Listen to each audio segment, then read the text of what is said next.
Pronostic Real Madrid, Osasuna. Avant de commencer, si c'est la première fois que tu passes ici, je t'invite donc à t'abonner, c'est gratuit, ça prend 2 secondes et ça fait plaisir.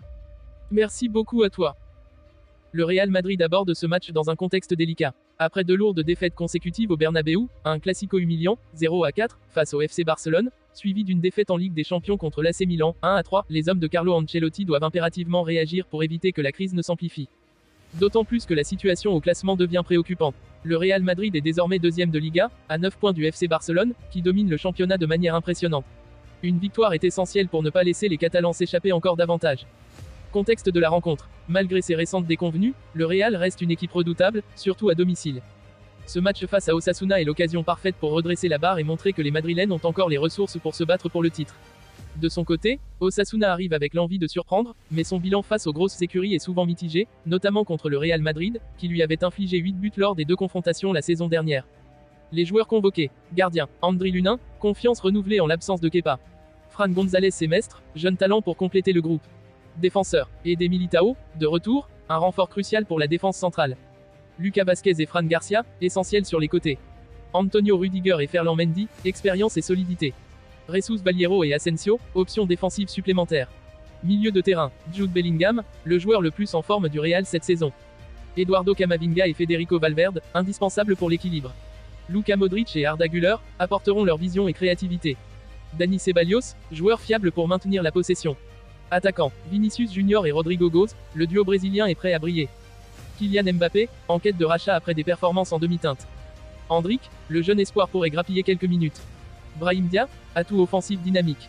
Le facteur clé, Vinicius Junior.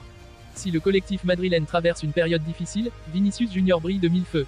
Avec 6 buts lors de ses 5 dernières apparitions, il est la principale arme offensive des merengues. Ses récentes performances incluent un triplé contre le Borussia Dortmund, 5-2 en Ligue des Champions. Un but face au Milan AC, 1-3. Des réalisations décisives contre Villarreal, 2-0, et Celta Vigo, 1-2 en Liga. Avec 9 buts en 15 matchs cette saison, il est le meilleur buteur du Real et pourrait être une fois de plus décisif contre Osasuna. Pronostic. Sous pression et à domicile, le Real Madrid n'a pas le droit à l'erreur. Une réaction d'orgueil est attendue, portée par des individualités comme Vinicius, Bellingham ou Mbappé. Score attendu, Real Madrid 3-1 Osasuna. Buteur probable, Vinicius Junior, Bellingham, et Mbappé pour le Real, Budimir pour Osasuna. Ce match représente une chance pour le Real de renouer avec la victoire et de réduire l'écart avec un FC Barcelone intouchable pour l'instant en tête du classement.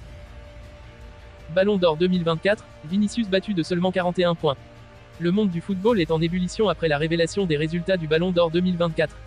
À la surprise générale, Rodri Hernandez, milieu de terrain de Manchester City, a été couronné meilleur joueur du monde, devançant Vinicius Junior, grand favori, de seulement 41 points. Ce sacre inattendu a suscité de vives réactions, notamment au sein du Real Madrid, qui a choisi de boycotter la cérémonie en signe de protestation. Un vote très serré. Selon les chiffres dévoilés par l'équipe, Rodri a obtenu 1170 points contre 1129 pour Vinicius, un écart infime qui souligne la forte concurrence cette année. Le détail complet des votes, basé sur les choix de 99 journalistes issus des pays les mieux classés par la FIFA, sera publié demain par France Football. Ces journalistes attribuent des points aux 10 joueurs qu'ils estiment être les meilleurs, avec un barème allant de 15 points pour le premier jusqu'à 1 point pour le 10e.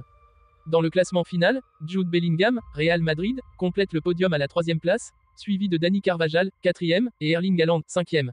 Kylian Mbappé s'est contenté de la 6e position, tandis que Lautaro Martinez, Lamine Yamal, Toni Kroos et Harry Kane occupent respectivement les 7e à 10e places. Un vote dispersé parmi les journalistes. Les premières indications sur le vote montrent que Rodri et Vinicius se sont largement disputés la première place. Jude Bellingham a été désigné meilleur joueur du monde par 5 journalistes, tandis que Dani Carvajal a reçu cet honneur à 4 reprises. Toni Kroos a été classé premier par 2 votants, tandis que Kylian Mbappé, Haaland, Lautaro Martinez et même Ademola Lookman ont figuré au sommet des classements individuels pour un journaliste chacun. Une réforme qui intensifie la compétition. Depuis la réforme du processus de vote en 2023, chaque journaliste n'a droit qu'à un nombre limité de joueurs à classer, ce qui rend chaque point crucial. Ce système favorise une compétition serrée, comme en témoigne l'écart minime entre Rodri et Vinicius cette année. Vinicius, un sacre échappé de peu.